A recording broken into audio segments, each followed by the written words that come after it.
Okay, so folks, we're going to get rolling. As we all know, the acoustics in this room are good. You know most of us. We have a new member, Gary Ocean, brave soul, does landscaping over in Hawthorne Valley. So welcome, Gary.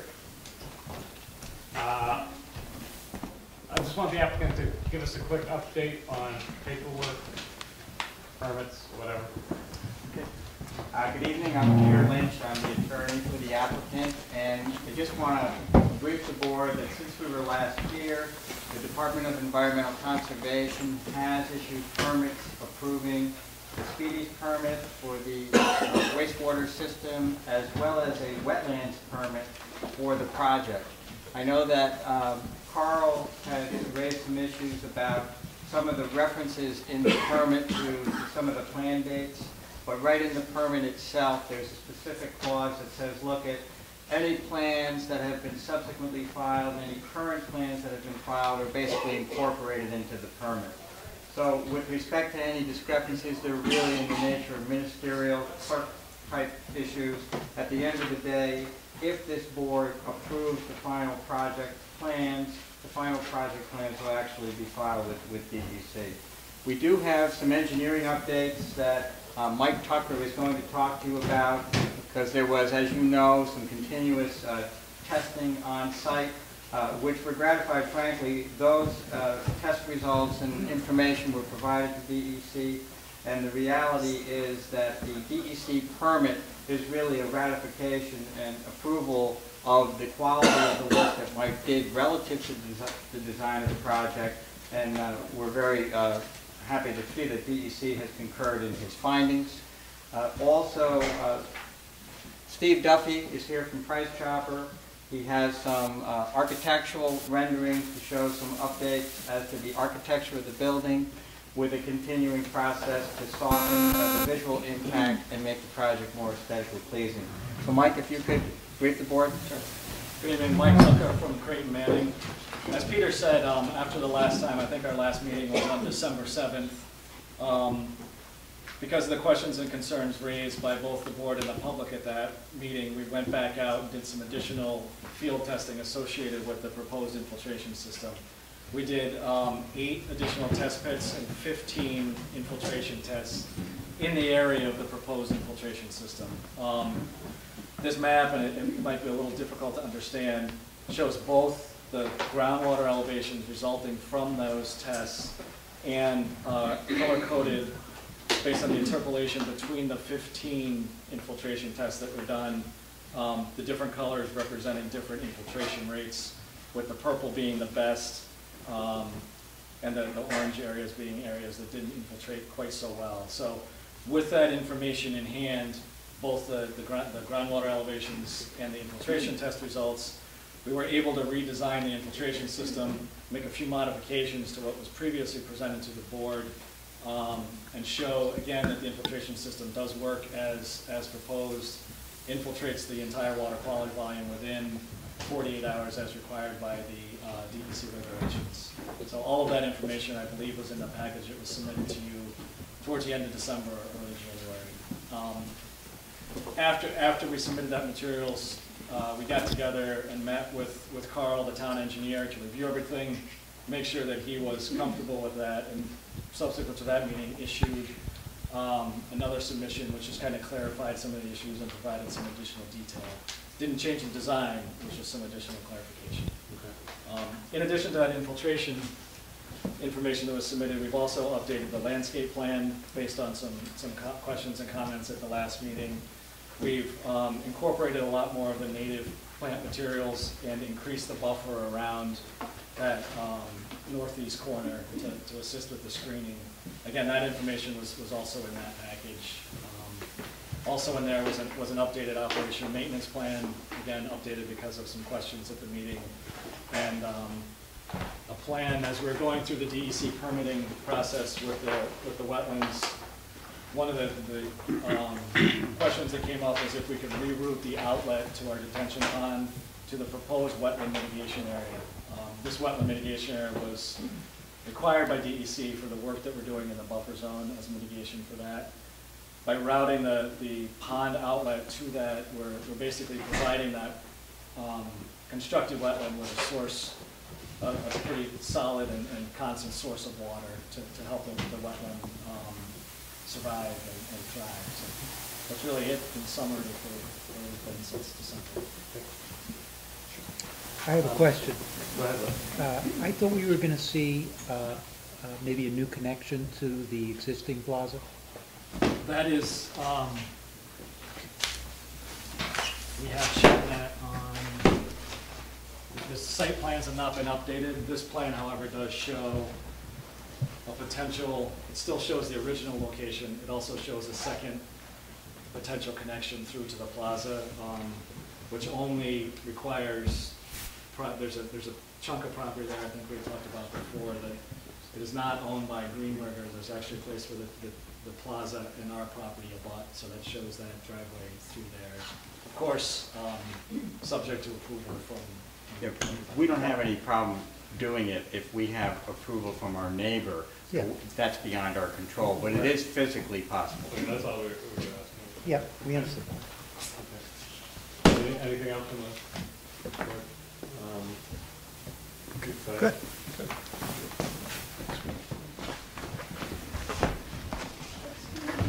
Is there any way that when they present, they could actually look back a little, because they block the whole view for the whole audience? You don't see anything there. Can, if you move more towards the exit side, Steve, did you you? move the whole thing back. There you go.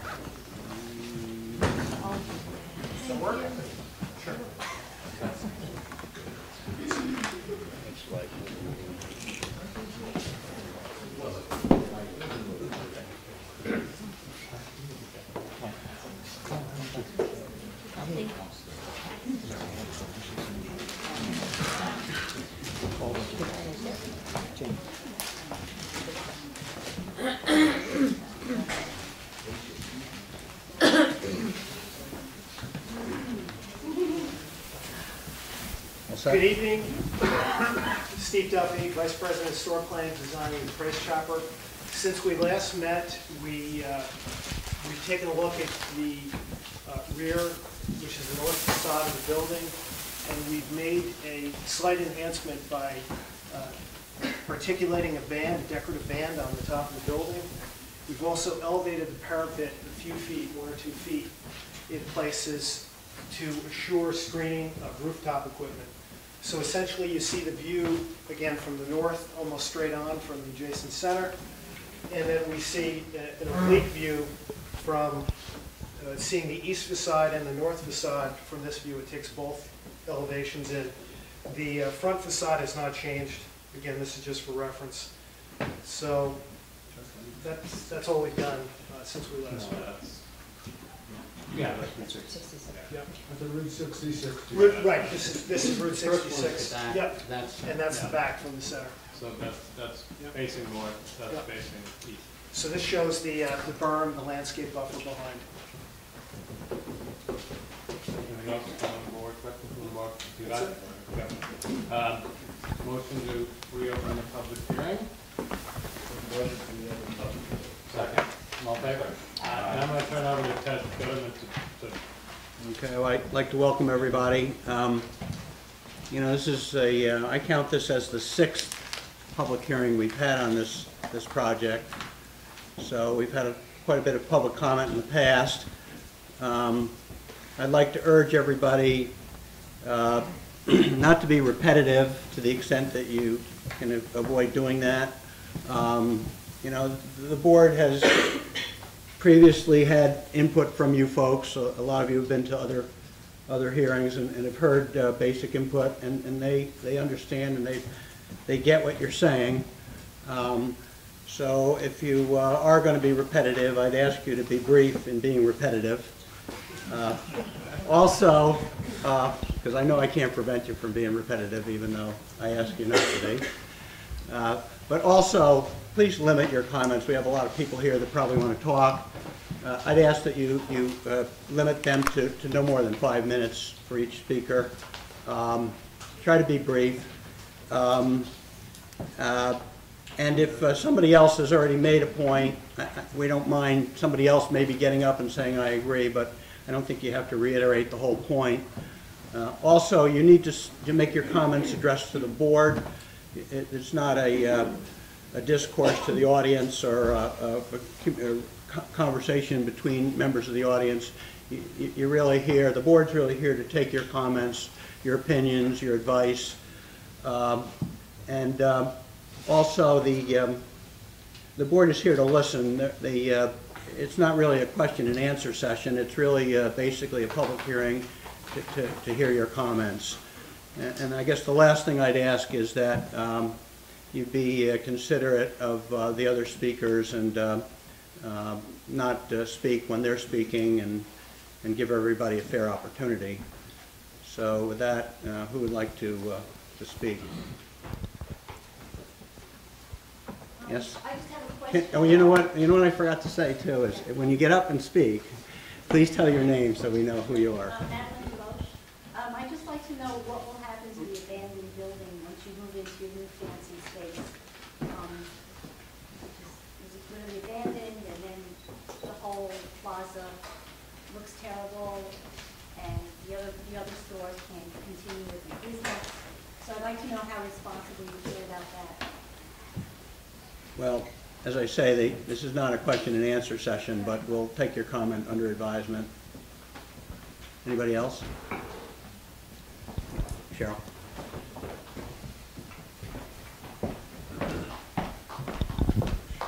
You have a card? You have it.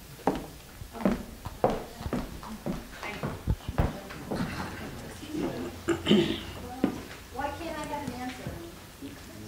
This is a public hearing to get your opinions and your input. It's not a question and answer. The board is not under examination here. We're here to listen. Well, I, for one, won't be shopping in this store. Okay. I'm Cheryl Roberts. I'm here on behalf of the Village of Chatham Planning Board and the Board of Trustees. And on behalf of the board, I want to first urge you and request respectfully that you refrain from making a decision on the site plan application before you tonight until the Supreme Court makes its decision on the Article 78 that we filed against the town challenging your secret determination. I also have some documents I wanted to submit for the record. We received today in our offices at Fort Myers a letter from Sandra Craig. Ms. Craig is a resident of Ghent, and she asked that we submit this letter on her behalf. She's opposed to the project, so I'm going to submit that for the record. And she asked that it be read into the record, but I'm not going to do that if you want to read it. The board already has received that letter. Oh, you have already? Okay. I also want to just submit a couple of other sets of documents for the record on behalf of the board. These documents are emails, and they were part of the court proceeding, but we'd like to make them part of the record here. They really relate to two separate issues. The one is on visual impacts. These are emails mostly from Chairman Walters, and they relate to visual impacts and the inadequacy of the renderings. And I think these are another example of inadequate renderings. In these emails, and it's important, I think, to note that you received these after your negative declaration, after you voted and certified in that vote that there were no potential significant adverse environmental impacts. We have, as you know, raised from the outset concerns about visual impacts and also stormwater. So in these emails, you have your own chairman saying, after your negative declaration was voted on, that PC, quote, Price Dropper, has done a very bad job of its renderings that actually show us what this thing is going to look like upon construction. I know it's going to present as big in capital letters, and we want to see them do everything they can possibly hide it. So let me just give you.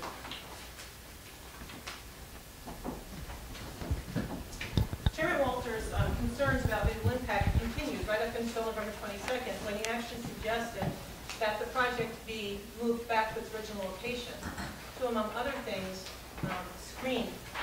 more easily screen this project. These emails, I think, bring up the issue that we've been trying to raise. The fact is, from the village's perspective, this site is simply too small and too wet to accommodate this project. without shoving it into the corner of the site that is right near Route 66 and right near the plaza, and having it rotated so that the rear end faces the village. This is a classic case of shoehorning a development into a site that is just simply too small and too wet.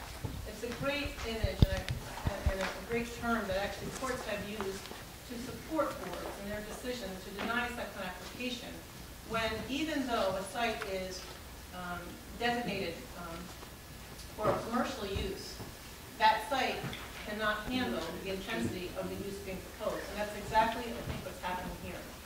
The other set of emails I wanted to bring to your attention have to do with the other issue that we've raised, and that's stormwater. So, again, Chairman Walters is expressing serious concerns about stormwater issues. Just a few days before you voted on your negative declaration, he says, quote, Tom, which is Tom Curran, the mayor of the village, asked if we would go along with hiring a completely unaffiliated engineer to go over the Price Chopper stormwater management plan. And if we pay for that at our escrow. I told him I thought it was a great idea. And it was a great idea. The village brought it up and we think it's a great idea. But those additional analyses never happened.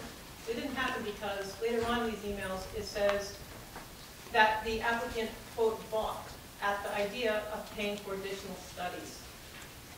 So you have two municipalities, both of whom are here to protect the public health, safety, and welfare, wanting to do additional studies. Yet those studies didn't happen because why? The applicant said they didn't want to pay for it. So again, I think these emails bring up what we have been trying to say. And the bad news, I guess, is that you didn't listen to us. The good news is there's still time to do something about this. Even tonight we have the applicant bringing up additional information about stormwater, information that frankly none of us have seen. We haven't had a chance to look at it. And in its piecemeal fashion, this project has been reviewed, when instead it should have been reviewed from the outset through the process of the environmental impact statement, where both boards could have chosen a engineering firm, a full-service engineering firm, paid for by the applicant, that we all could have at one point had what Judy showed us, volumes of information that we could have evaluated together instead of a piecemeal process that's been happening. So again, it's not too late to change. We asked you before you made your determination on the negative declaration to do a positive declaration. You didn't do that. After you voted, we asked you to rescind that negative declaration based on information that the public brought to you and the information that the Hampshire group brought to you from your engineers. You didn't do that. We asked you once again to do it before we filed a lawsuit. You didn't do it, so we filed a lawsuit. We're asking you again tonight to rescind the negative declaration, issue a positive declaration, and get this project studied fully before you make your decision. Now, I don't have a lot of hope that you're going to do that, but I need to ask on behalf of the village and its taxpayers. But what I do hope and expect that you will do is at least to wait on this decision until the Supreme Court makes its decision on our Article 78. But I will tell you, if you do withdraw and rescind your negative declaration, we will immediately withdraw our lawsuit. Thank you very much. Okay. Thank you.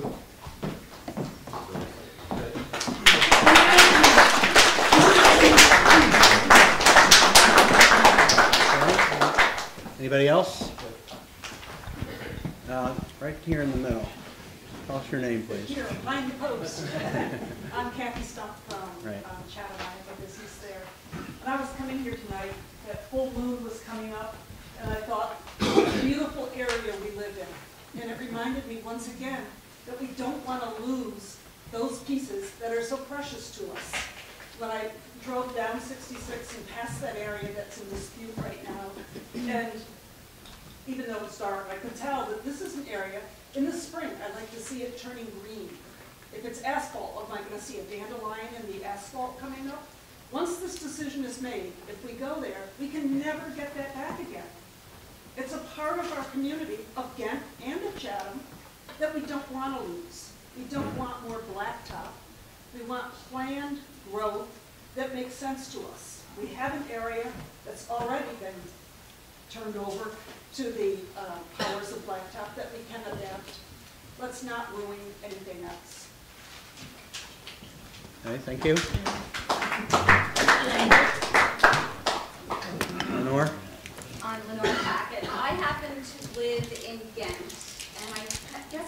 feel lost, like you're all from Ghent, but your Ghent is here. My Ghent is within the village. And that's my neighborhood. And like Kathy said, and I must agree, there's that little bit of green there that breaks up the telephone company, the plaza, and then moving up towards the village. And it is wet, as you all know. I'm not even going to go there. I'm not going to mention the fact that we've had flooding all on that end.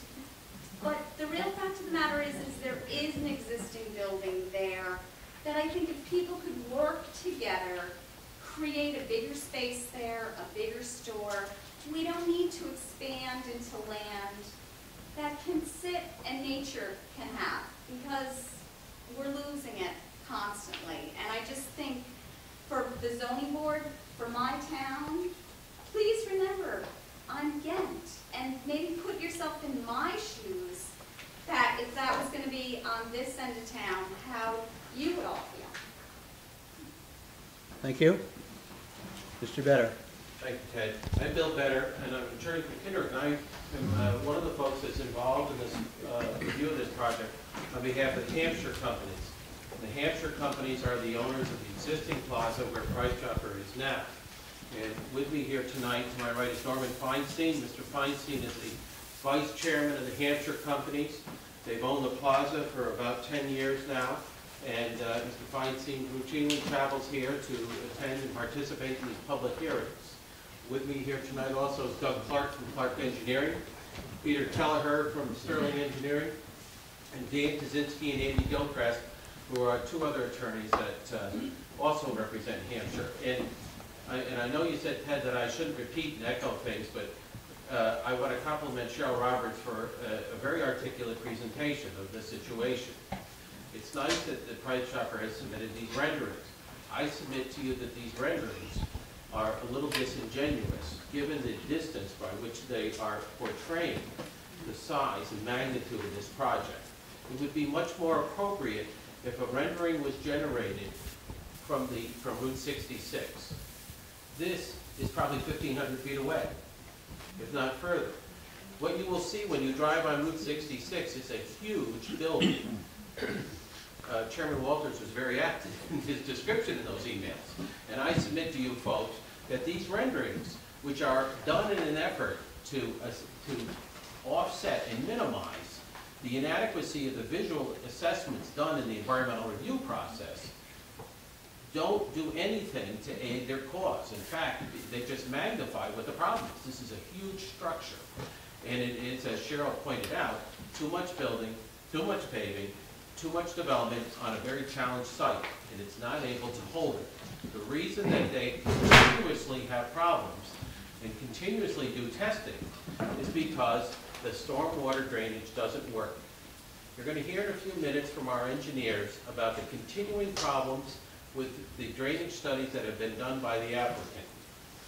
You're going to hear about how the applicant, as Peter Lynch pointed out, recently received a permit from the New York State Department of Environmental Conservation to do work in wetlands.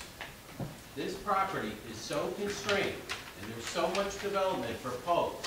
This applicant had to get a permit to put parking spaces and a drainage pipe in a wetland buffer zone. These are areas that are supposed to be protected. We're going to pave them with asphalt. And the notion that somehow we can accommodate the stormwater drainage while we are paving wetland buffer zones is incredible to me. And it's incredible from an engineering standpoint, as Peter Kelleher and Doug Clark will show you in a couple minutes. Originally, and I've been involved in this application and the review of it on behalf of Hampshire companies for years. And originally when it started there was a discussion that the existing plaza was just too small, and that there needed to be a bigger store in the Chatham area.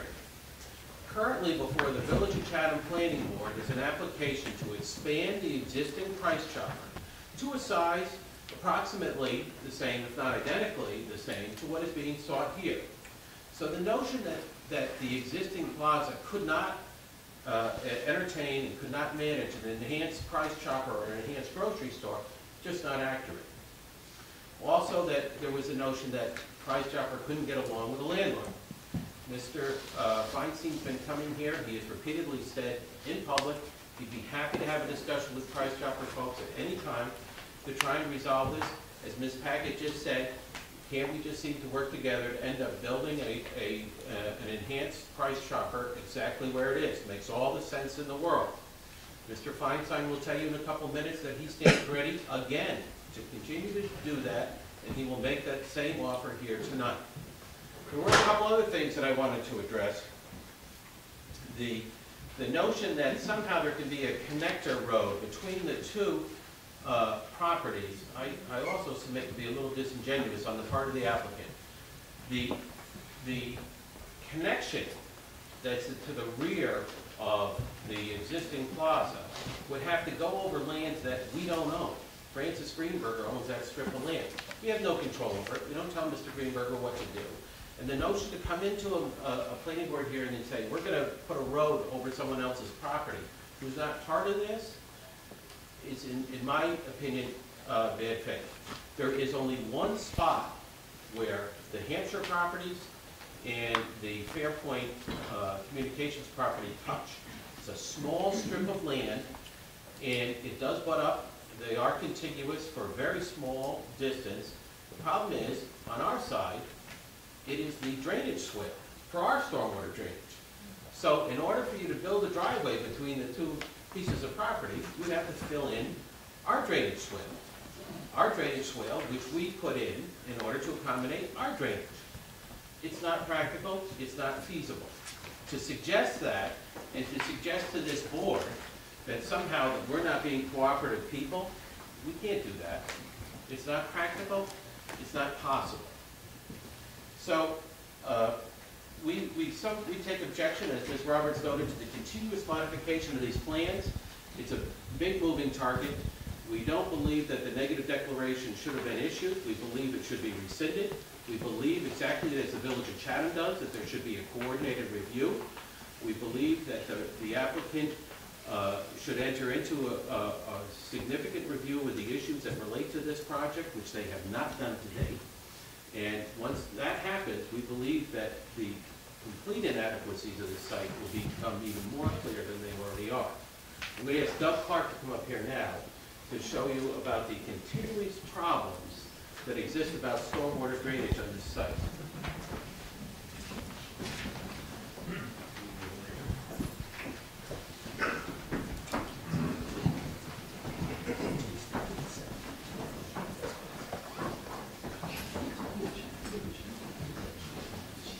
My name is Doug Clark from Clark Engineering. We have a civil engineering firm in New Lebanon, and we've been asked by Hampshire companies to review this project. First of all, I know based on comments that the board has made before that you're tired of hearing about stormwater. Ted says we're not supposed to repeat anything. I think I've been characterized as a hired gun that's just here to throw stones at the applicant. You know what, the stormwater regulations are tough. And, you know, the board might say, well, you know, what is all this stuff? There's all these stormwater regulations that are onerous, you know, close enough. I take offense to that as a professional, you know, like them or not, and personally I think there are major flaws with our stormwater regulations. You know, I think the applicant's engineer, I have a lot of sympathy for, because I've had clients like this. They're trying to fit 10 pounds in a 5-pound bag. That's what it boils down to. The fact of the matter is, whether you want to hear it or not, it's going to come out eventually, and I take exception to what Attorney Lynch said. The approvals are not for stormwater. The Speedy's approval is for the wastewater treatment plant, and the wetland approval is to construct certain things in the wetlands, including the stormwater pump. DC has not signed off on their Speedy's permit for stormwater, so that's just factually incorrect. Stormwater deals with two issues, quantity and quality. So what we're trying to do is prevent the oil and grease and pollutants that come with cars from polluting our groundwaters and then on into the surface water. This area of the site approximately 1.6 acres of the site is draining directly to the stream in front of the, between Route 66 and the project, with no stormwater quality treatment. That's just plain not permitted. The back part is being treated. And in fact, we're over-treating that. So they might be making the argument that we're over-treating one portion of the site in exchange for not treating this portion of the site. That is allowed for redevelopment of an existing plaza or existing constructed site, but this isn't a redevelopment, it's a green field. This just plain not permitted. So if the board does approve this, you're just asking for trouble. The second thing is that... Doug, can I ask you a question? Yeah. When you say it's not permitted, is that pursuant to Albany regulations? Yes. And when they proposed their plans up in Albany, did you appear? DEC has not reviewed the stormwater plans yet. But it's coming before them?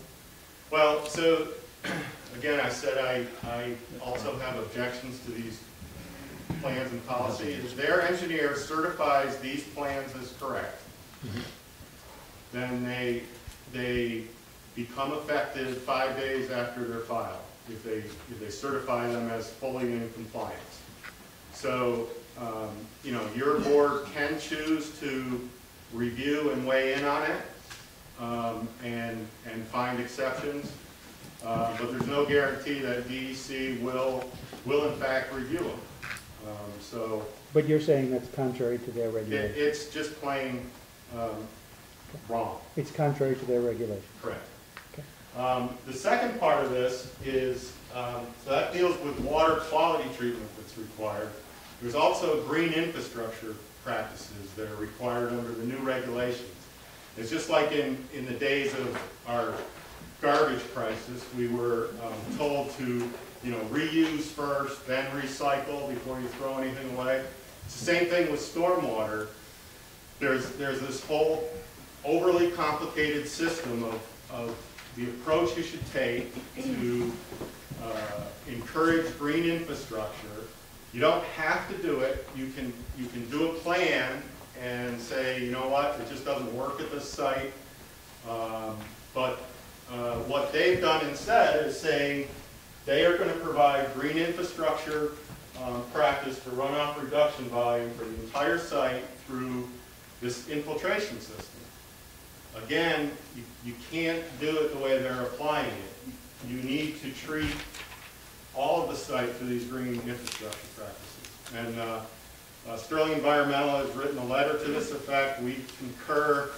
Sterling has also talked to the stormwater people at DEC because, again, I'll admit it's bad policies. You know, you do get in a situation where two professionals can disagree. I can understand that, and it makes your job that much more difficult, but Sterling has confirmed that with DEC, that interpretation.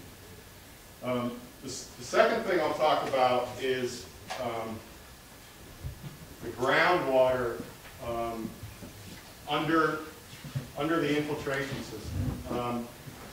We're going on almost a year when they first did the original infiltration tests at this site. When they did those tests, when they did borings to describe the soils, they left behind some monitoring wells, 2 monitoring wells on the site. And the reason why the geotechnical engineer did that was for the purpose of collecting elevation over the seasons, over the change of water, so you knew what the seasonal high groundwater is. There was a map that was put up over there that is the most recent map that Sterling provided, where they showed what they interpreted to be the groundwater elevations based on certain tests. Well, they've never submitted, as far as I know, they've never taken any data from the groundwater monitoring wells. They haven't made any effort to determine what the seasonal high groundwater is. They've noted what the groundwater elevations were at the time when they've gone out and done various testing, but that isn't necessarily seasonal high groundwater. And then the other thing that when we plotted up their data, and it shows up, you know, it's like a contour map, there's like a hole in it. What they're basically showing is that the groundwater is coming across the site, and then when it gets right to the area where the infiltration is, all of a sudden the groundwater makes a 2-foot dip, and then it comes back up. So conveniently, the groundwater is defying logic, you know, and any type of, you know, what engineering is not that complicated. What they teach you is where you don't have a lot of data, you draw a straight line between them. You know, groundwater does not go like this, down, over, and back up. It just doesn't happen. And the result of it is that they don't maintain their required 3-foot separation between the bottom of the infiltrators and the surface of the groundwater. And again, you know, as a board, you can disagree with, well, that's awful fussy. Do we really care? You only need 2-foot separation between septic systems and groundwater. So why do we need 3 feet from stormwater to groundwater? Good question. I don't know. But the fact is, it just defies logic. The other thing, and I'm sorry, Ted, this is a repeat, but I'm just going to try to say it in a way that maybe it'll get through. It's a point that was originally raised by your engineer. He does not come back to this issue. But when you do your stormwater calculations, the first thing you do is consider what are the existing soils on the site. And typically what you use is the published soil survey data, which isn't perfect, but it shows that the soils aren't that bad. The applicant has said, we disagree. The soils at the site are all terrible. So since we have terrible soils, it really doesn't matter if we pave over it, because the soils are bad anyways. So as a result, the amount of storage that you need to provide for runoff is understated. And if nothing else, to be conservative, you would go ahead and use the published data, and you would end up with requiring a bigger volume of stormwater storage, and it would be a conservative design. The thing I have trouble with is they have finally done enough testing. I will agree that they found an area, a fairly large area on the site that has sufficient soils to infiltrate into the soils. So the stormwater goes in and infiltrates into the soils. It doesn't meet the groundwater separation, but it will go into the soils. Okay? So what they're saying is, for the purpose of calculating the amount of storage that we need and the amount of runoff that comes from the site, we're going to assume all the soils on the site are bad. But for the purpose of designing the infiltration system we need to meet the green infrastructure practices, oh, surprise, we found this huge area that has acceptable soils. It's inconsistent logic. And I think everybody can follow along with that and see the problem with that inconsistency. And, you know, stormwater regulations aside, you know, this is the basis of the negative declaration. The negative declaration refers back to, and I've helped boards write determinations and review secret forms before, and, you know, we do the same thing. We go back to the potential impacts and you say, okay, can this impact from stormwater be mitigated? And the answer is yes, it's mitigated through a design that meets the stormwater regulations. Well, that's not the case. Your negative declaration is directly linked to the assumption by the board that this project meets the stormwater regulations, and I submit that it doesn't. But let's just forget those regulations for a minute. Everybody realizes that there's a serious flooding situation. What is inconceivable to me is that the board, I think, specifically directed the applicant that they did not need to consider any of the runoff except what immediately leaves the site. And this goes back to, if you're not part of the solution, you're part of the problem. This is a lost opportunity. You really need to look at the huge drainage area that contributes to the stream in front of this site. You know, we're talking about way up into Borden Pond, a huge drainage area that comes down into here. And look at that situation. Now, what you're going to find is no surprise to anybody. You've got serious flooding here. Okay, does that mean there can't be a project? No, but for instance, this project is encumbering huge amounts of Fairpoint's property. Maybe Fairpoint could be asked to increase the size of their 60-inch culvert, because that culvert is undersized for a 100-year storm. This is like last chance to do that. If this project's approved without even looking at that, and to start. Now that doesn't get these other culverts fixed, but it's an opportunity. The other thing is a little counterintuitive. It actually would be better, despite what the regulations say, it would be better if they flushed all of their stormwater immediately into the stream. And let me tell you why. It's because the peak runoff, this is such a big drainage area, that the peak doesn't come for quite a while. So if you could get all the stormwater off this site immediately, then it's going to impact downstream properties based on the runoff from this, but the overall flow at the front of the stream is actually going to be less, because what they're doing is they're holding that stormwater, they're releasing it slowly, but who knows? And I'm pretty sure that they're probably within that 48 hours, they're releasing some of that stormwater just as the big peak from the rest of that drainage area gets down to that stream.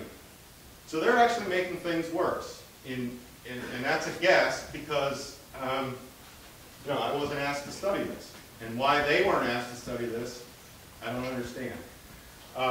What's the answer to that? Can you sit? Well, what the answer is, maybe they should take the $300,000 in stormwater improvements that they're proposing here and put them up on Borden Pond and really address the stormwater issue in the town. Now, you know, I'm getting off topic. I realize you have an application to review, but you're also part of town government. The drainage problem's not going away. Piecemeal development, I think this is the start of a slippery slope. I think this is your first box store, and you're going to have 5 more down Route 66, each one adding a little more runoff. Yes, the peak runoff can be controlled, but every one results in more volume of runoff. And if you look at it on a parcel by parcel basis, without really analyzing the overall watershed, you're flying blind. You don't know what you're doing. You need to look at the whole watershed in total. You should be asking the applicant to do that, and possibly they might be able to be contributing money to a solution, maybe voluntarily, maybe it's a negotiation, maybe they draw a line and say, that's your problem, that's a pre-existing problem, fine. But at least you've studied it, at least you understand the situation, instead of burying your heads in the sand. Thank you, Doug. Thank you, Doug. Mr. Chairman, I'm going to ask that you make, as part of the record, we're going to leave you this color drawing. It's the color overlay on one side and the infiltration system cross-section on the other. We'll leave it over here for your consideration. Danny? Yes. Bill, do you have those on PDF? Can you send them in that fashion? We do, yes. Would you send them in? Sure. I'm Dan Tazinski. As you know, I represent the Hampshire companies, and I'm going to try to take the government's recommendation and be brief. One thing I want to hand out to you, and I think Doug Clark already used up your 5 minutes, Dan. I think it was 15. I'm going to give members of the board a packet of materials. Mr. Chairman, this is the originals. Mr. Matcher, this includes the PDFs, the documents that were included, and I just want to disseminate these. I have one for everybody who's on the board. And basically what they do is they do a couple things. First of all, they take the latest engineering materials. And as you know, there's a litigation going on. There's a lawsuit that's been filed. I'm not sure what materials you've gotten, what you've seen. But as of February of this year, Clark Engineering and Sterling took the applicant's latest information and they broke it down. And that's what led to these documents, these flaws in their stormwater design system. So that's in the materials. You'll see the affidavits they submitted, the report from Sterling that's part of the record, and these exhibits. We're also going to see some other exhibits that I want to walk through if I can. But I want to go back to a critical issue. And the reason I'm harping on this is it does tie in with the town of Ghent subdivision requirements and regulations. And the big issue that you have when you first start a project like this are what are the major issues. At the public hearing, and as you may remember, we had a stenographer at all of them, and we had a pretty insightful and pretty interesting public hearing on September 19th. And at that public hearing, a lot of the members of the public, some of whom here tonight, made arguments and made presentations. And I remember Laura Packett talking about flooding. I lived on Payne Avenue. Payne Avenue is a problem with flooding, and we talked about it. At the time, Mr. Chairman Walter said, I want the people to be really clear. We are still gathering lots of information. I'll just take one little one. Everyone seems to be worried about water. I mean, that's huge. And clearly, unless and until both boards are satisfied that this project isn't going to make that situation worse, it's not going anywhere. Village of Chatham representatives stood up and they said, we're worried about water, we're worried about stormwater. 2.5 weeks later, the town of Ghent was adopting a resolution finding a negative declaration. There were a bunch of issues raised in that meeting, Mr. Chairman and members of the board, that I would respectfully suggest were not properly vetted. We're going to walk through this process tonight, but we know, and this is important to your own regulations, that water, flooding, and stormwater is important. We also have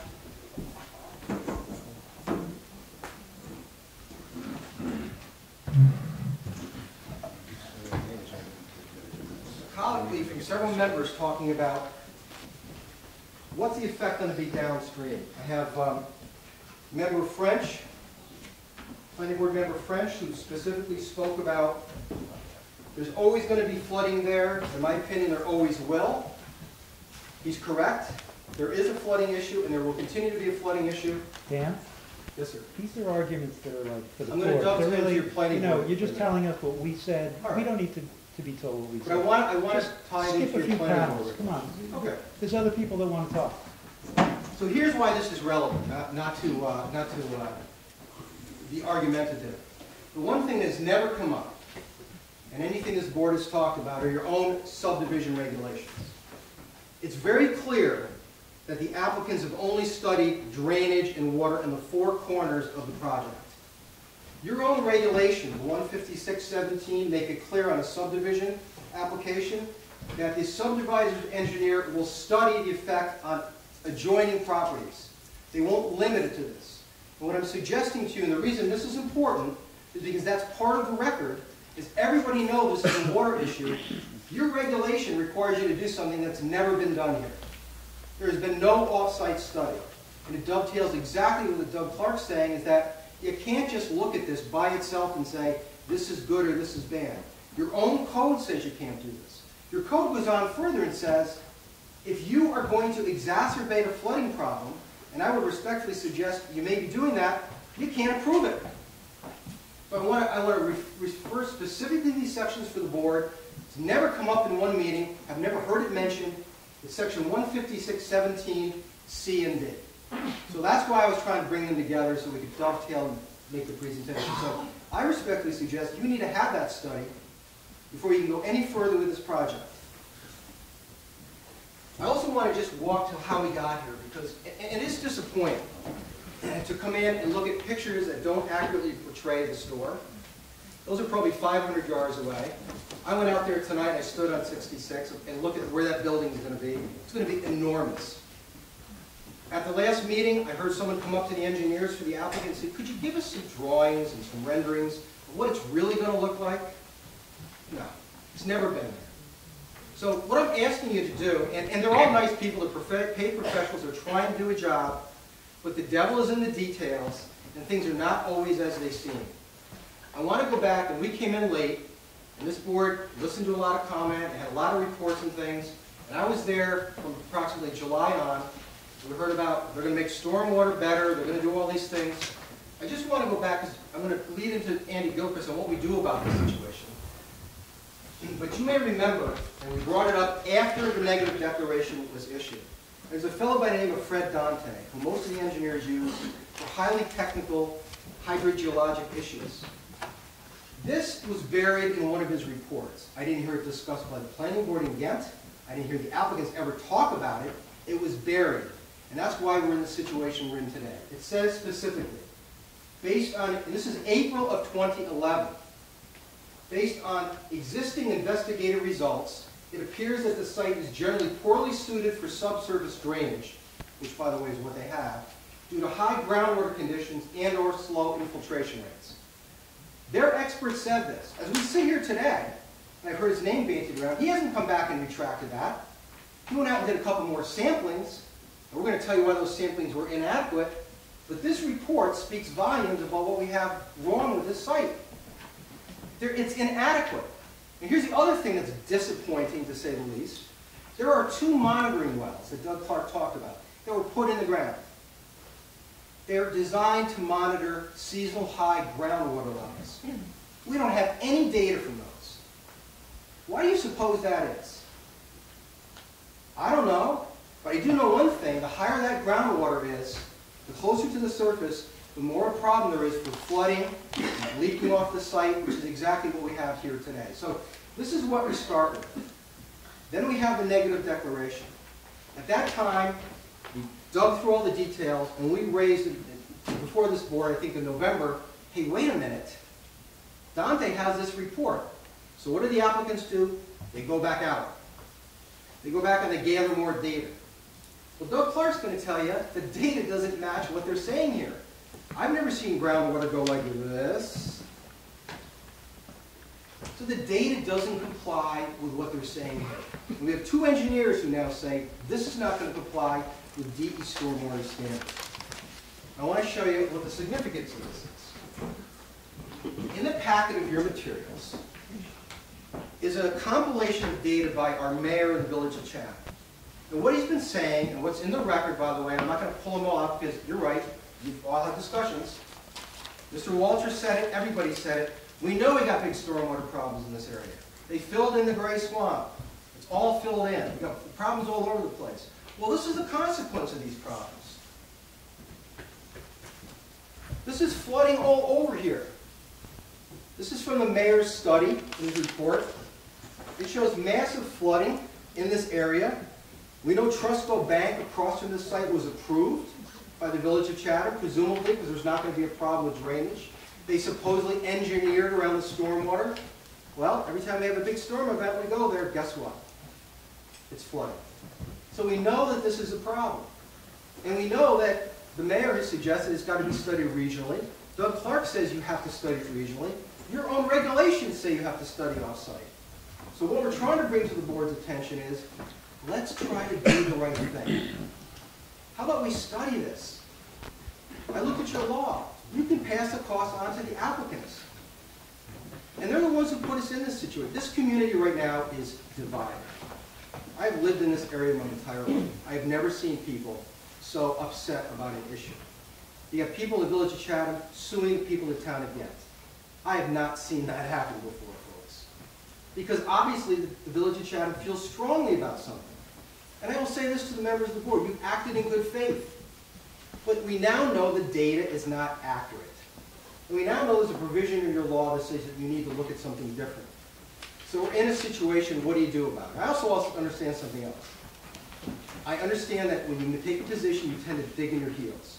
Whether you're a lawyer, whether you're an engineer, whether you're a legislator, And I remember a few years ago when I was county attorney, I was involved when Aqualamic was basically proposed and passed by unanimous Board of Supervisors resolution. Every supervisor in Ankrum, New Lebanon, across the board voted in favor of this. 1 year later, after more information was gathered, they're now looking to go in a different direction. It's okay to take a moment and say, you know what, we've heard enough. It's okay to go back and look at this and join together and study this carefully. The people in the village of Chatham, the people in Hampshire Plaza want this studied. And I would agree, and I've been authorized by my client also to say that if you rescind this negative declaration and you study these issues, we'll contribute to the regional stormwater study and we'll discontinue the lawsuit. And how about the people in the village of Chatham, the town of Ghent, the Plaza, Price Trapper, Chatham Associates, all get together in a big room and work together. Now the next person I'm going to introduce is Andy Gilchrist, my law partner. And the reason I'm bringing him here is there's a way to undo this. We haven't made a final decision. Andy is a land use seeker attorney. He teaches lawyers, engineers, planning board members, and other members about seeker. He's doing another seminar on Friday. We're going to walk through a scenario for the town of Ghent that helps us all study these issues appropriately. So at this point, I'd like to turn it over to Andy Gilchrist. You know, Dan, I appreciate this, and I'm going to let Andy talk, but, you know, he's not the town attorney, and he doesn't have to advise the town board.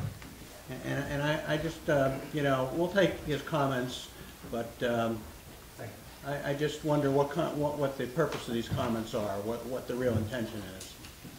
Dan, I'm sorry, do you have a folder for me? Here. No, it's one of the ones we have here. Okay. But there's extras. That Thanks. information. Andy, what was your last name? It is Gilchrist, Gilchrist for the record. And Ted, thank you. Yes, and I truly will be proof of that. It's not you that's going to make these decisions or recommendations, Andy. It's going to be me. I fully understand that.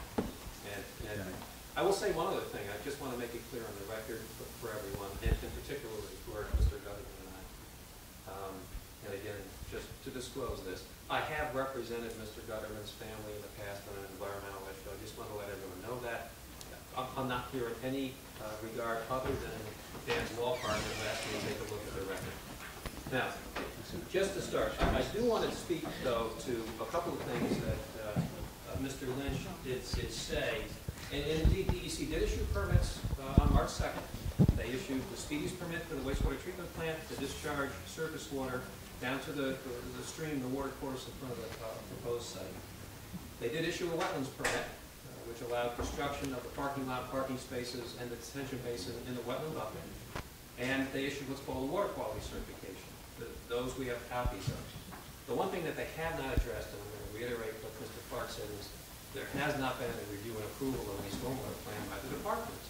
And in point of fact, if you look at the permits that were issued by the department within their natural resource permit conditions at special condition 5, and I'll read this in for the record, it speaks about the Speedies construction stormwater general permit. The permittee must obtain coverage under the DEC Speedies general permit for stormwater discharges from construction activity by filing a notice of intent form with the department and complying with all provisions and conditions of this general permit. Now, this is the way the program works. The general permit issued by the department requires compliance with these stormwater design requirements, which Mr. Clark spoke to at length. And the way it works is that, yes, an engineer does certify that in his or her opinion, this is compliant with the state stormwater standards, and hence also compliant with the general permit. The general permit means I don't need to apply for an individual permit. I just let the department know I'm going to comply with the general permit. And you do that by filing a notice of intent. That's not been done yet. We did check with DEC Region 4 yesterday afternoon, and we spoke with the regional permit administrator, and what we were told is that a notice of intent has not yet been filed, and certainly the stormwater plan has not been reviewed by the department. Why is that important?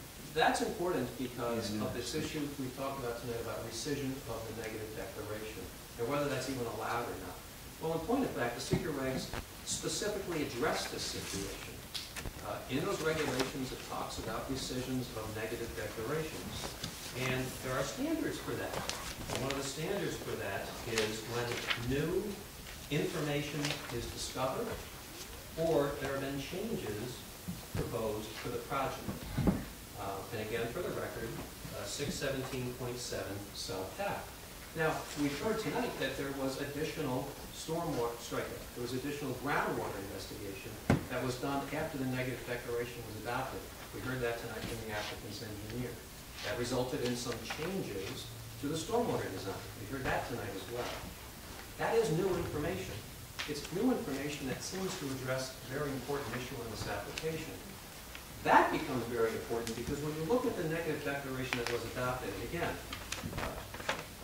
Dan, my law partner, asked me to take a look at this. So I had the ability with some fresh eyes to take a look at the neg deck. When I look at the neg deck, the whole issue regarding surface water and groundwater, the determination of no significance is one sentence. It says this will not have a significant environmental impact by reason of implementation of a stormwater pollution prevention plan approved by DEC. Well, that has not happened yet. But that seemed, when I read the record, that seemed to be the basis for the neg deck, particularly on the issue of stormwater. Stormwater has a direct relation to the surface water and the ponding and flooding problem here. That becomes very critical. If this record had simply stayed the way it was, maybe there's not a basis to say, well, we'll go ahead and we changed our mind. We'll rescind the neg deck. There's been additional data collected in terms of seasonal high water table, and there's been a change in design to the stormwater plan. This provides this board as a lead agency to take a further look at that. Now I'll go one step further. I think the secret regs mandate you to do that. It says that the negative declaration shall be rescinded when this new information is brought to light or there's been a change in project plans. When we take on the responsibility as lead agency, that carries with it this duty. Continue to look at additional information which may come to light. And we think that that's important here. I do want to clarify one other point, if I can. Mr. Lynch did say earlier that the permits issued by DEC did list out a number of plans. This is a standard permit condition. In fact, in this, it's special condition 2. And they list out the approved plans and documents. They're very detailed about this because the department wants to know exactly what is approved. And so they list out not only the name, but the date of the plan. Now, Mr. Lynch said earlier, but there's a provision that says, well, if later plans are done, they're kind of incorporated and they're part of the approval, part of the permit. But that's actually not correct. What's correct is if there's a discrepancy in any of the specific listed plans, the latest would govern. It doesn't say if you do an additional plan after the ones listed in the permit, those are somehow just incorporated in the permit. It doesn't work that way. So what we've got are plans listed in the DEC permit, which are not the current plans in front of this board. That's an issue that's got to be addressed. And I'm going to reiterate and end by saying the department has not, DEC, has not reviewed and approved the stormwater plan for this project. Thank you. Thank you. I'd like to, yeah. Just one word, we were doing the site plan, not the secret. So Yeah, we really should. seeker is done, I know, but we'll, if they want to present, let them present. Mr. Feinstein, Unless somebody else wants to speak. No, we'll hear from Mr. Feinstein, that's fine, thank you. Norman Feinstein. I'm the vice chairman of Hampshire Companies, and I believe that as the chairman indicated, this is the seventh and probably the last of these public hearings. And I travel a long way from Morristown, New Jersey to come up here, and I spoke 2 weeks ago before the village of Chatham Planning Board, and I kind of reflected on what's happened to me over the last, I think it's been about 18 months since I've been coming up to Chatham. Besides just owning the plaza and seeing it for when we bought it, I never really came up here because I put our management people in place and they ran the center. but when this issue took on this life, I felt it was important that I got involved. And what was important to me was that I took a liking to Chatham, and I totally understand why in September there were 200 people who showed up to speak about their love for Chatham, and they didn't want to see the changes that they know are coming, as was eloquently presented, I think, by yourself, about the big box. And I'm here to, in effect, protect you because I feel the same way. And you can say I have a vested interest because it could become competition, but I truly believe that Chatham is a very unique place. We're in the development business. I've seen what can happen to small towns. That's why Walmart is chased out of these areas because they don't want these big boxes. They don't want the small business person to lose their business or to lose their job when the big bad Walmart comes in. So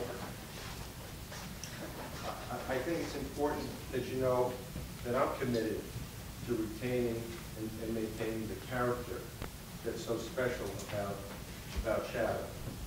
I won't even address the issues because I think the engineers and the attorneys have done that. But when we talk about the negative declaration, besides the stormwater, character is also should be addressed. And if there's a finding by the board that there could be a change in character, then that has to become part of a positive declaration. And we've offered to drop our lawsuit. We've offered now to contribute to a study by independent experts.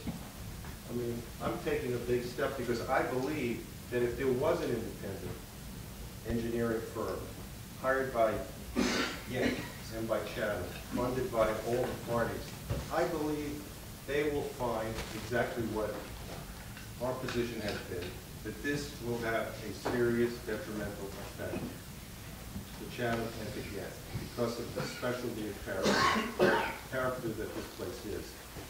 So when we talk about a change in character, that's a pretty picture. It's 1,500 feet away. This is what it's really going to look like. This is the back. This is the back of the existing price drop. This is what will be facing Chatham. Now they can put some pretty trees up there to block it. They can put a berm, but this is what it is. They didn't talk about the noise of the trucks, which will be facing when you drive south on 66 and from Chatham. This is what you're going to see. I submit that this is a change in character. This isn't Chatham. And I don't think anybody here wants this to occur. They're going to argue they're providing a bigger store. We have put forth a plan to accommodate 43,000 square feet of a price chopper in our plaza. We made that presentation 2 weeks ago. I was there. It was well received. For the past 7 years, we have documentation to prove it, we've asked to sit down with Price Chopper. They refuse. Every time I see Mr. Chisholm, I ask them, can I sit down? They don't want to talk to me. Why? I have no idea. Tonight I reached out, because I never met the Skylar company until tonight. I offered to sit down with them to try to figure out how we can bring this to a resolution. We're reasonable people, but I just don't get it. So I'm going to miss coming up here. I hope the board does the right thing, and thank you for your support. Thank you very much.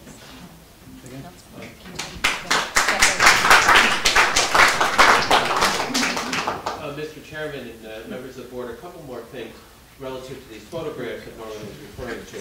We intend to give all these to the board, the photographs that Mr. Kaczynski referred to, as well as these photographs. I would ask you to take a look at, Ted and members of the board. It's section 190.13H of your ordinance.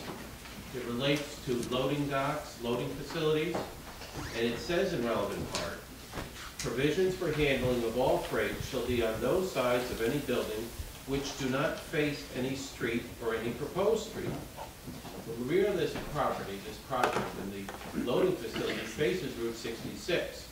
It also says in that same section that loading docks or areas, trash pickup points, and truck delivery routes shall be restricted to locations that are separate from customer traveled areas.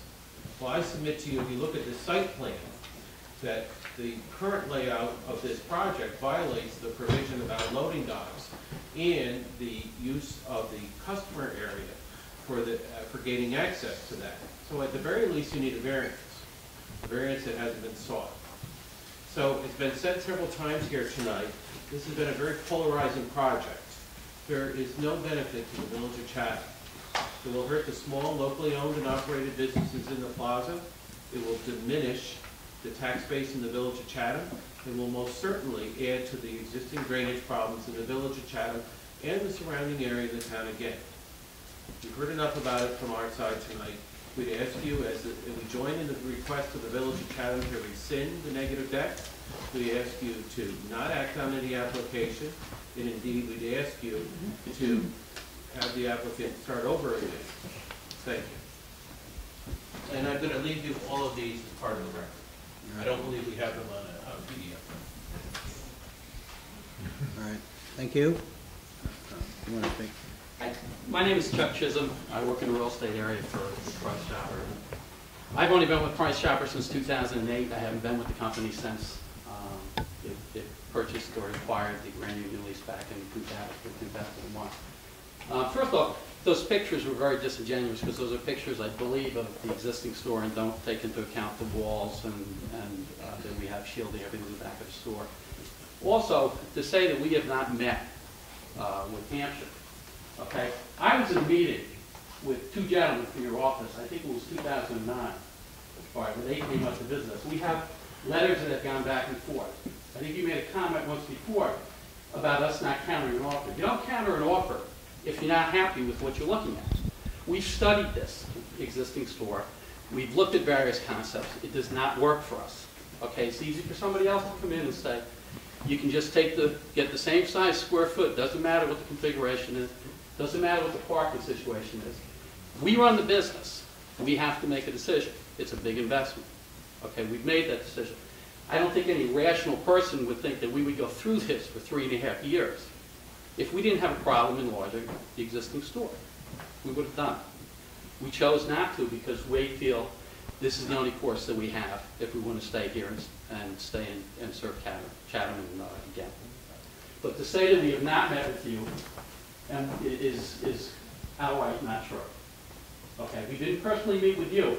We met with people from your organization. Thank you. Yes, ma'am.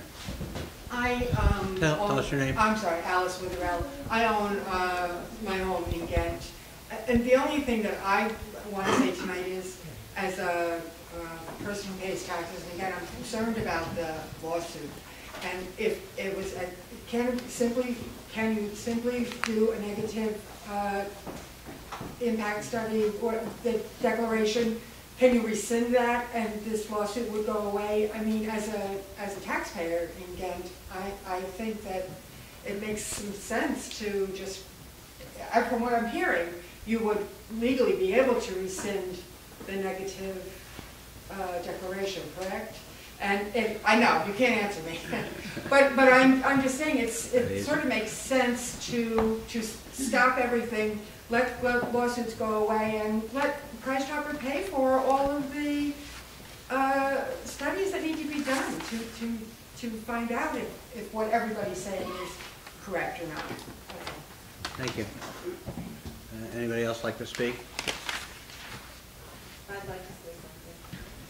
Go ahead. I have to say. Tell us your name. Oh, I'm sorry, Tracy Mayer. I'm from Vermont, New York.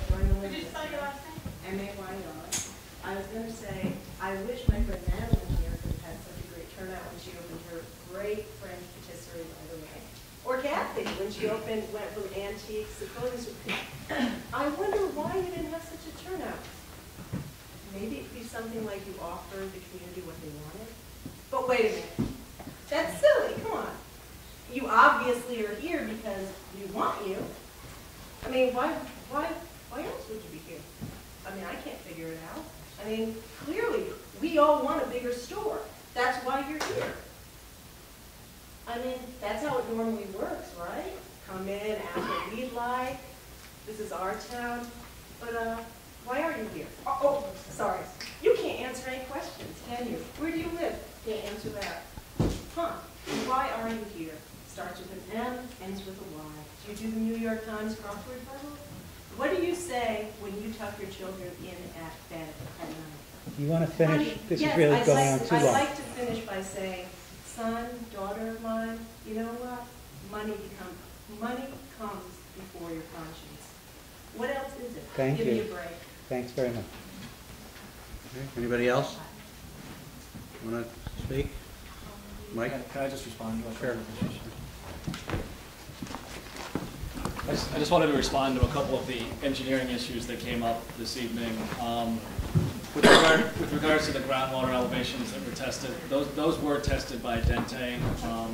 The groundwater elevations that show on the plan that was submitted to the board and to the village came directly from Dente's field measurements to either the groundwater elevation or the soil modeling, which are indicative of where seasonal high groundwater is.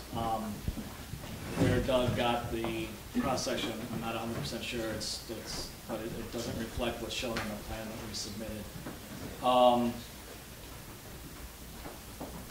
With regard to the area in the pink there that was shown as not having any water quality treatment, the town engineer and I, Doug, actually spoke this morning about that exact issue.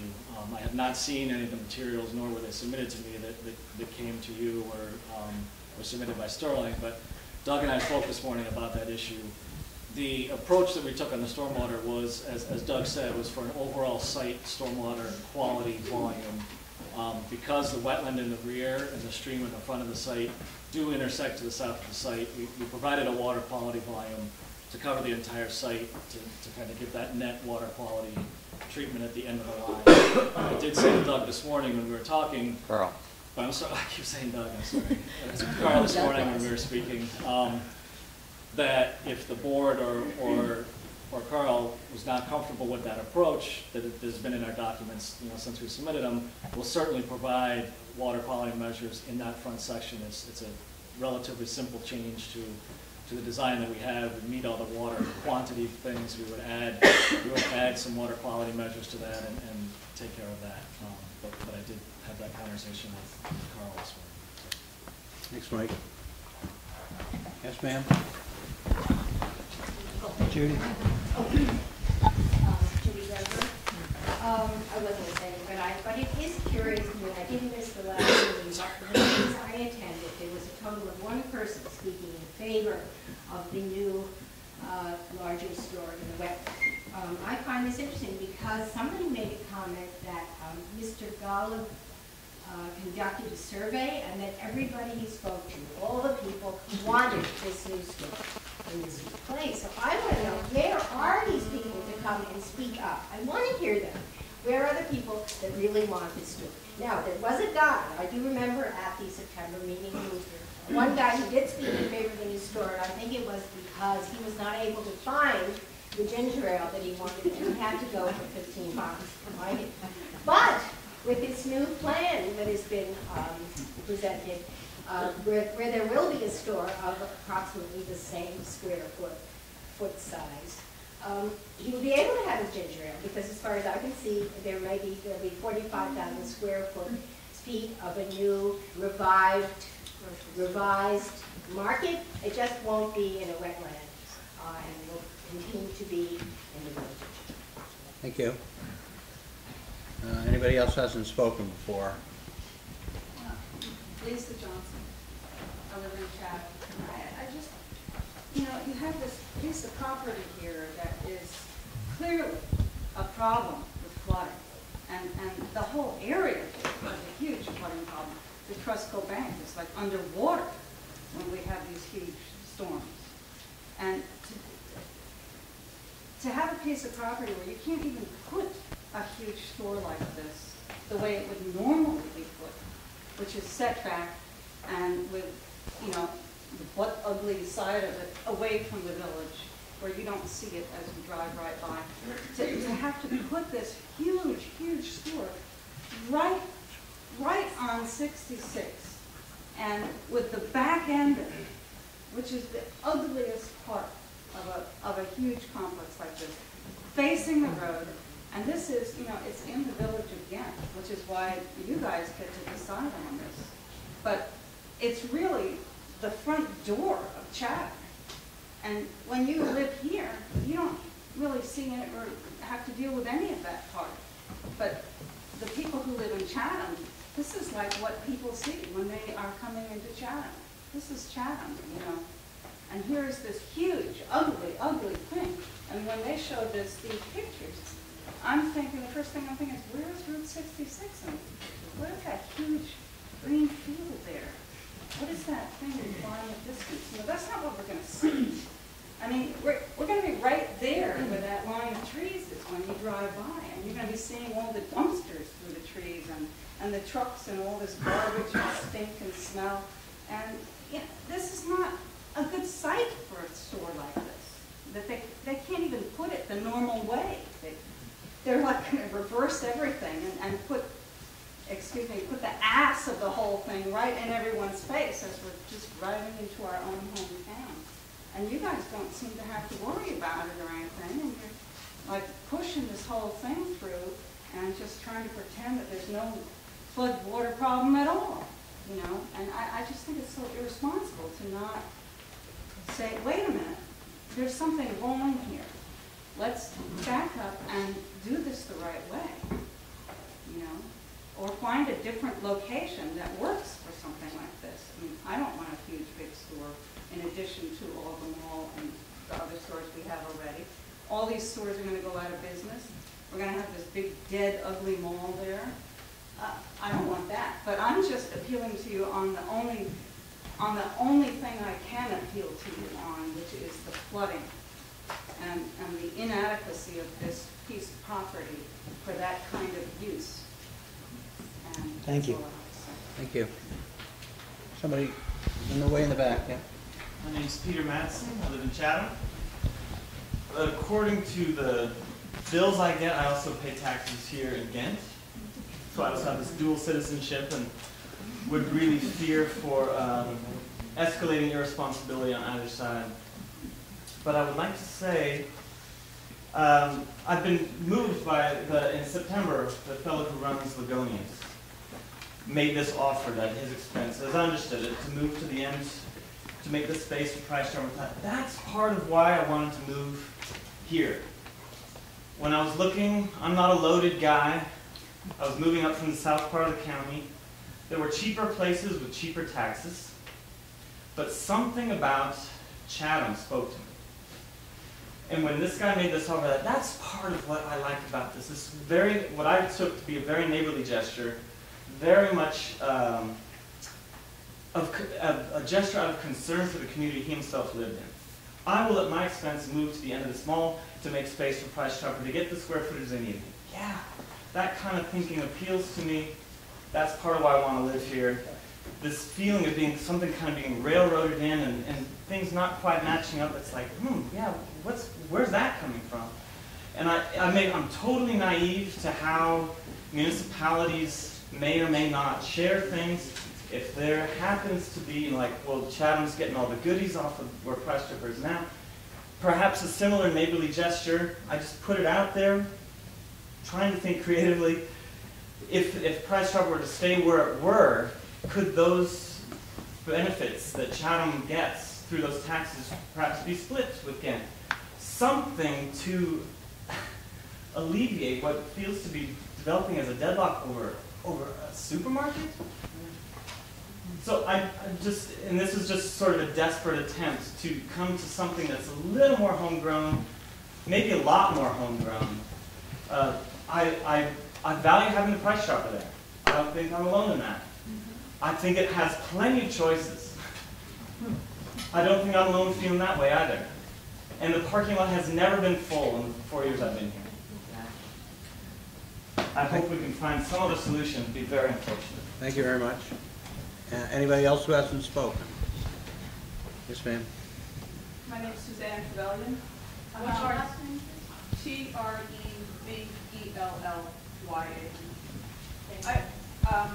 I'm not even going to talk about my own personal opinion about this. I just want to say I understand the board's position is not to say, okay, we like your business, we don't like your business. You have laws you have to abide by. All we're asking is that this applicant be required to take the same test that every other business would have to take. Thank you very much. Anybody else who hasn't spoken before? It's me. My name's Bryn Quell. I have a lot of empathy for all of you on the board. I served on the planning board and felt ill every night that the board met and when I came home again. With that said, there is some space, there must be some space between the regulations that you're obligated to make decisions by and the reality that people make a community and businesses are not entitled to take over communities. That's not how it works. Even though we're in an election season right now and the message we get every day from some candidates is that that is the possibility. But it isn't, and there has got to be space. We are Chatham and Ghent are only two different places because of an arbitrary line that got drawn up years ago. We're a bunch of people over here and a bunch of people over here, and we know each other, and we all use the grocery store. Parking lot is never full, as several people have said. However, Price Chopper would like a new store. They would like to make more money. They're in the business of making money, which is perfectly fine, and that's their right. But never at the expense. Can't be at the expense of people. And you can't have all this garbage talk about community, but then disregard community. And I think people show up every time because they really care. If they didn't care, no one would be here tonight. And the other hearings would have been empty. If people liked the project, no one would be here. And you all know that. People do not show up if they like something. They show up when they object to it. Lots of people keep coming because there's a real issue here. So. Thank you very much. Yeah. I didn't mean to interrupt. Okay, thank you. Yes, ma'am. Wendy Carroll, registered landscaper. I'm sorry? Wendy Carroll, C-A-R-R-O-L-L. I spoke previously, but two of my main issues are still, if this goes forward, the wetland edge corridor along 66 where that 7-foot high wall is being constructed. There's been no accommodations. There's been some changes to the plan. Price Chopper stated that they weren't going to touch that corridor at all. There's no way, in all reality, that 7-foot high wall is going to be constructed, that wetland corridor will not be impacted. I think they need to really revisit the site, and I wrote a letter, but it's changed with some of these plans. At the very least, the area will need to be appropriately drained for positive flow, regraded, and replanted with adequate wetland edge plantings to sustain the bank and to ensure proper water flow. And I don't know if DEC is one of the abutting neighbors because they have that easement there, or if they're even aware of the situation. But I think that is crucial to the dialogue before things go forward. That they're on board and someone's going to maintain that or take care of it.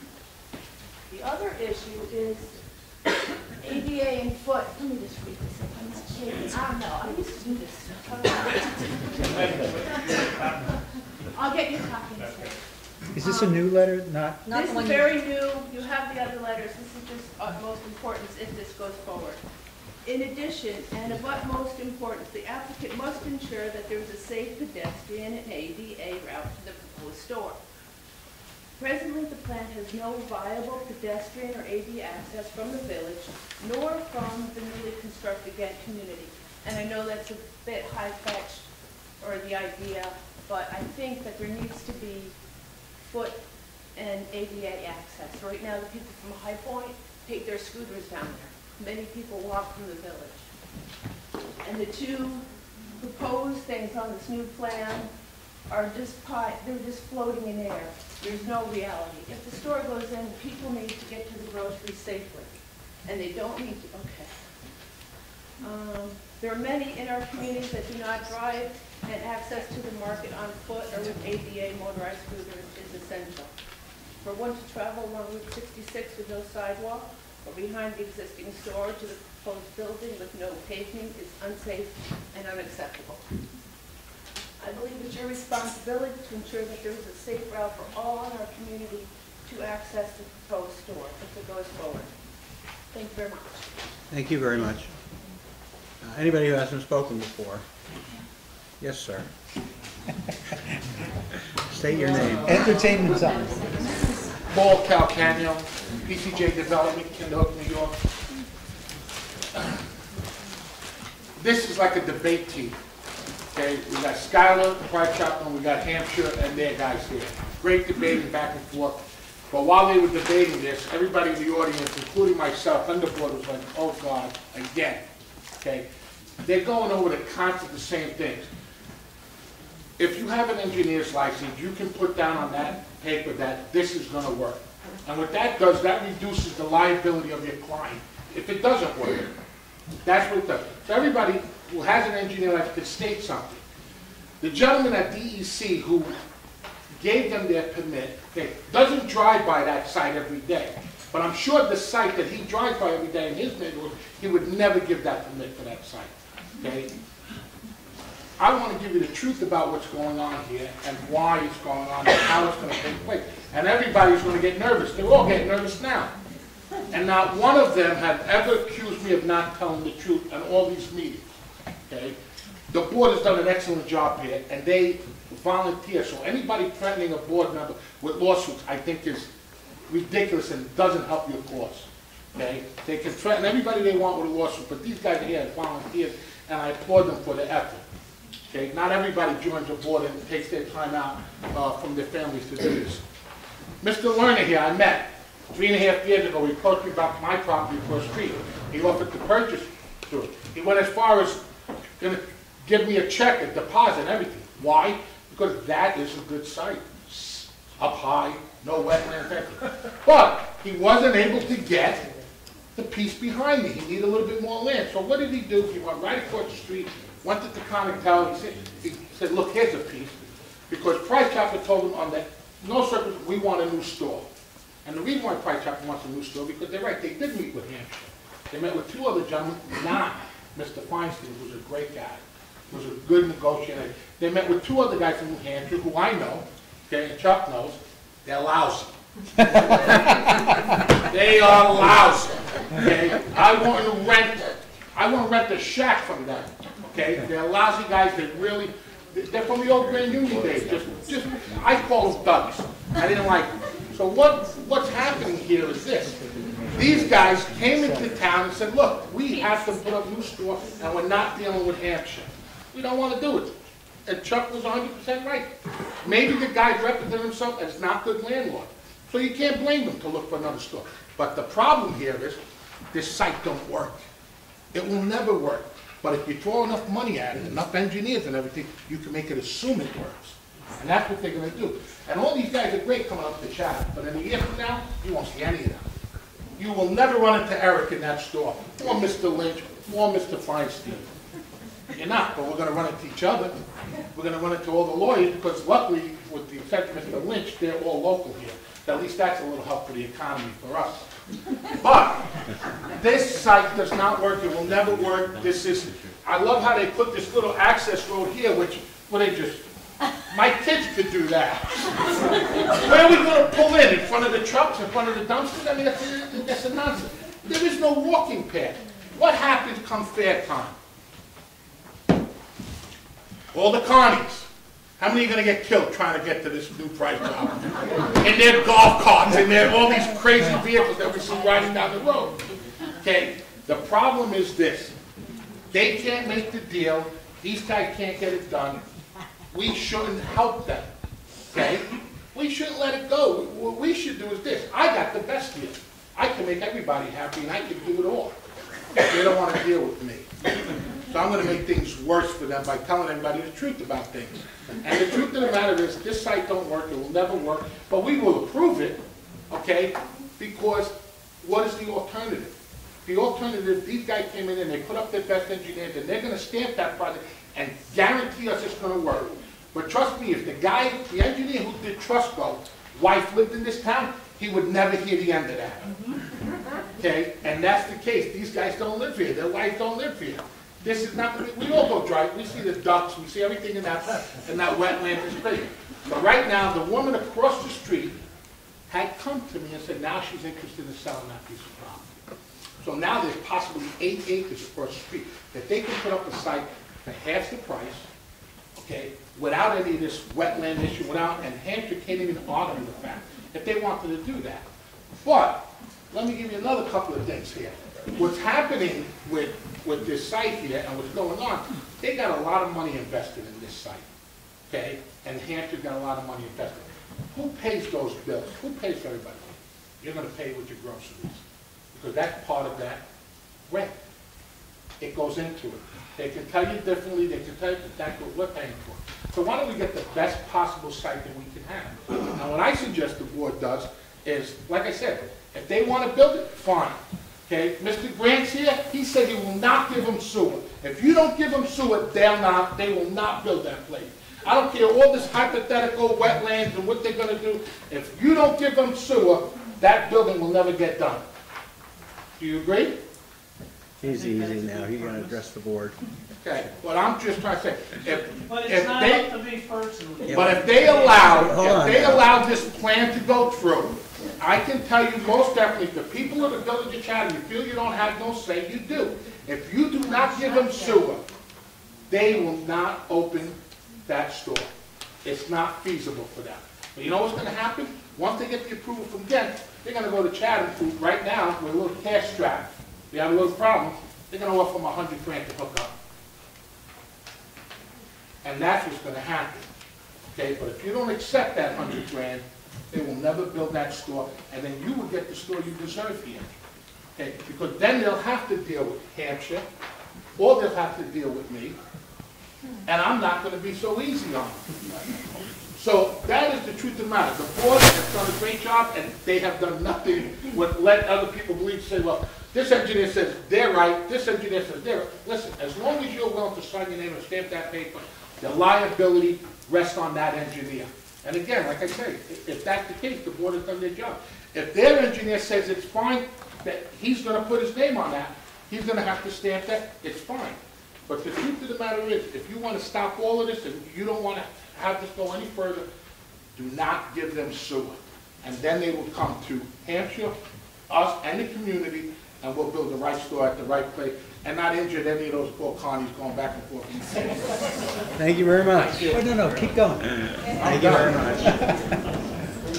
All right, anybody else who hasn't spoken before? Yes, sir. Hi, Eric Larner, one principal of Skylar Companies. That's Eric Larner, L-A-R-N-E-R. I want to, just point out to everybody, we appreciate the board's work. We appreciate everybody's input. Just within 1 mile of where we are right here, there's over 2,100 people, and in 2 miles there's 3,500 people, and in this room there's probably 100 people, 50 of which are part of Skylar and Price Chopper or Hampshire or whoever, and then the remaining people are the ones that are opposed. Like a woman said here, people that aren't happy, they come out and tell you. People that are happy stay at home. So you have thousands of people within a 3-mile radius that are really not opposed to this. You have 3,000 at least. Actually, 3 miles, you have over 4,000 people, and that's as of this year. So, Hold on. So Give them the courtesy of being able to speak.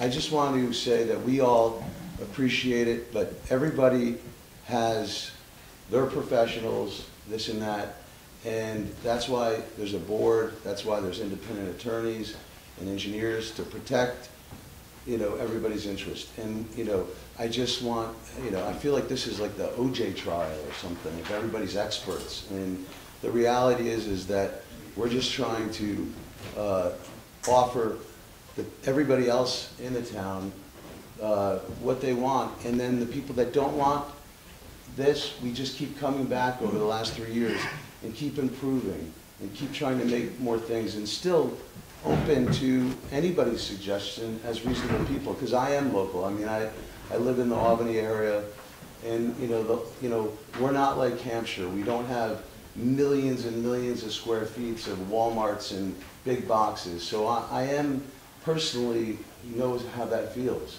So what we're trying to do is take in consideration everybody, but the fact is you can't make everybody happy, but we've been trying, and we just appreciate everybody's time one way or the other. Thank you so much. Thank you very much. Anybody else who hasn't spoken? Briefly, because you've spoken already. I know, just 1 second. I just wanted to point out Wendy Carroll. I think she demonstrates one of the problems with this process has been. Wendy came with a letter she prepared, she's going to read it to you about the project that was submitted the last time. And the problem is there's all this bilateral negotiation going on. The Skylar engineer and Carl have apparently been talking. And that's how some of this all has changed. There's been bilateral negotiations been going on between the board and Skylar for this project, and the public has been left out. So people come to this meeting and they want to make a comment, they prepared their comments, and they're no longer even relevant in part because things have changed. And that's been the problem from the start. And we've raised this in our papers in our lawsuit. It violates seeker, fundamental principles of seeker, to have bilateral negotiations and leave the public out. Can I make one final comment, I promise? All right. And it's about Price Chopper not being able to operate the area.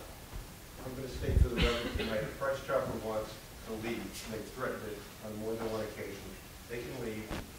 We'll redevelop the site for another supermarket. That way we can bring in a supermarket into the plaza. Price Chopper can move on because they're not happy there. We'll let them walk their business. All right, thank you very much. I'd like to wrap this up. Can I just say one thing? No, you can't. Wait for the hearing to be over. Okay. Wait for the hearing to be over, then you can say all you want. Any other comments? Well, you've been very, we appreciate the decorum that has been exhibited tonight, and thank you very much for all coming. That concludes the public hearing. What would your pleasure be, board members? You want to close the public hearing at this point? I'll make a motion to close the public hearing. I'll second that. All in favor? Aye. All right. Yeah, I guess I would just like to say to all the people that are here, that the planning board has an extraordinarily competent engineer in Carl Matuzik, who lives in Ghent, who is not a hired gun for either the applicant or the opponents. And we are relying in large measure on what he tells us. So you hear a lot of information, facts from other engineers. Trust that there's a local engineer who's advising this planning board, not a hired gun. Thank you.